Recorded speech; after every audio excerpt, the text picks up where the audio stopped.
Okay, so we're talking about momentum and different kinds of collisions. You can have an elastic collision where kinetic energy is conserved, meaning the final kinetic energy is equal to the initial kinetic energy. This doesn't actually really ever happen with big things. Only with subatomic particles is it fully elastic. But it can be close with a big thing. Momentum is conserved because momentum is conserved in every collision. Can they see me on there? Yeah. I'm in the picture? Okay. Inelastic collision is kinetic energy not conserved. So that's like something blobby and it goes here and it stops. The momentum is conserved because you have positive momentum, negative momentum because it's a vector. So it's zero to begin with, and then when it stopped, it's still zero. But energy is a scalar, so it doesn't care about direction. In the beginning, you have all this kinetic energy goes to zero. And so your final kinetic energy will be less than your initial. The change is going to be some number above zero.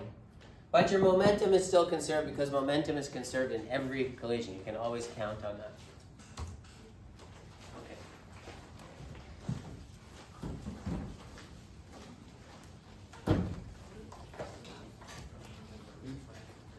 So in reality, collisions are generally somewhere between perfectly elastic and perfectly inelastic.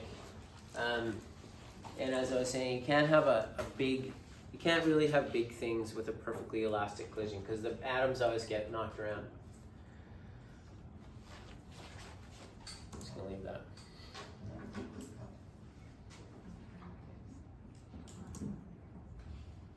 Hooray.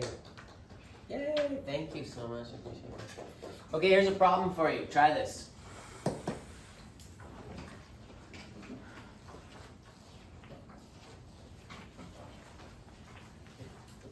It's a little bit over here as well.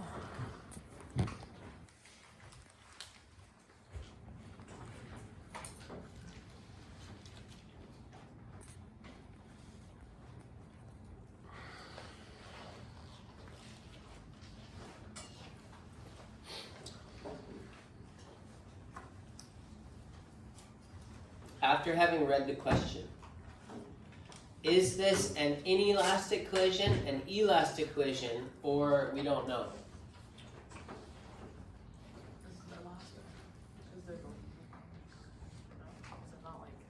Who thinks it's elastic?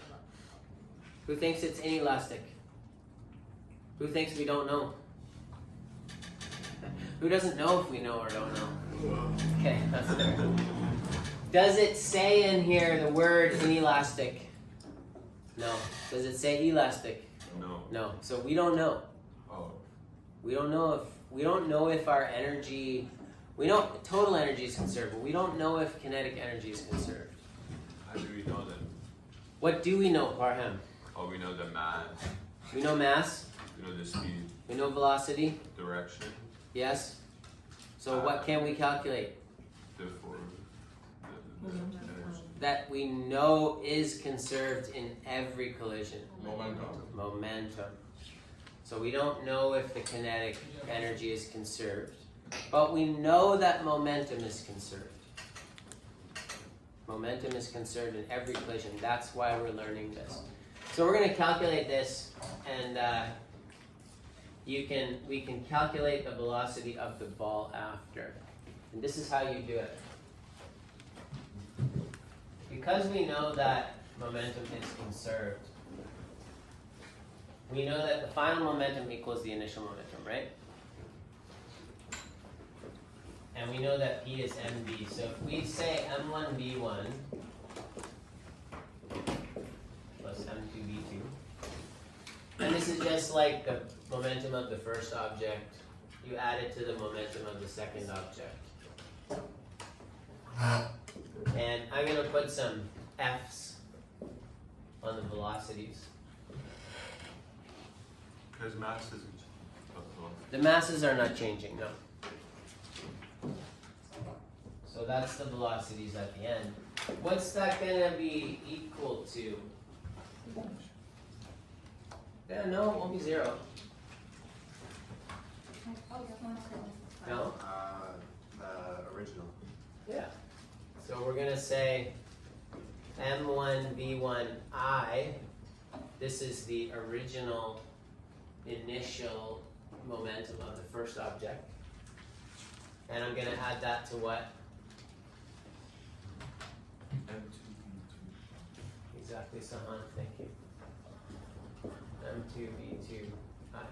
So this is the total initial momentum. The momentum of the first object plus the momentum of the second object. And that should be equal to the momentum of the first and second object after. Okay. We want to find the velocity of the first object, I think it is, afterwards. So how would I solve for that? Let's try to solve this before we put any numbers in. Nasa, what do you think? Well, we have other things, like we have M1V1 initial, M2V2 initial, and Good. we also have M2V2 final. Yes. So we put everything in, take M2V2 final to the other side, so then we would have the M1V1 final, divide the whole thing by M1, and then we would have V final, V1 final. So this, what I have in brackets here, this is the initial momentum of everything, right? You add the two momentums from the beginning. And then you subtract the momentum of the second object, because we know that. And then divide it by M1, so we would have. Yeah, we're going to be left with the momentum of the first object at the end. And we just divide the m down. And that's going to give us the VF of our first object. Oh wait, was it the first object or the second object? The first one. Yeah. Yes. Okay, so then, and then we put them all in. So we go, that's 225 grams, so how many kilograms is that? 0.225, right? So if you put this in your calculator, and by the way, I would do this, if I was on a test, I would do this. I wouldn't even write the numbers down, because numbers are messy and like ugly. So I would just type them in as I go in my calculator, make sure they're right, get my answer. And I don't mind if you do that too. You have to show me the formula and the formula manipulation, but you don't have to show me the numbers. But let's write them in now to keep ourselves straight. Times 30. And we're going to multiply that by 30. Thank you, NASA. And my second is 125, right? So it's point, I should put a 0 here to be clear. That's the mass of my second object. How fast is it going in the beginning? 10. So if I calculate that, that's my total momentum. And if your mind works a little differently, it's okay. You don't have to do what I did. You could calculate the total momentum in the beginning and then say, okay, that number has to equal my total momentum at the end. And then subtract this one. It's up to you. So I'm going to put that all in brackets, and then I'm going to minus my second object's momentum. So it's going to 24 after. And divide that all by the mass of the first object, which is 0.225. That should give me my VF of my 1. Should I just ask you what it is?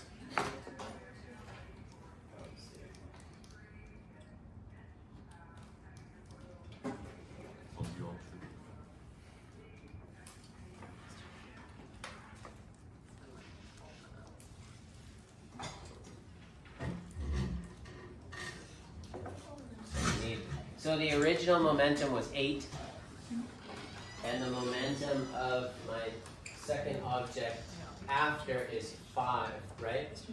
Yeah, go ahead. And so then we have to divide that by the mass, and the velocity is going to be about 22.2, I got.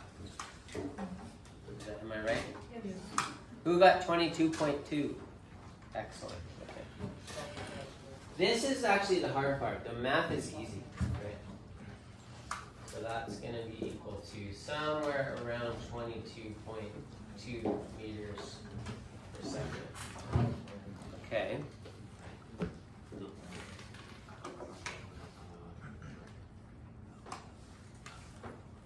So it went, if you were gonna say before it was going 10 meters per second, and after it's going 22.2 meters per second. How long has this video been going? 10 minutes. I'm gonna make that part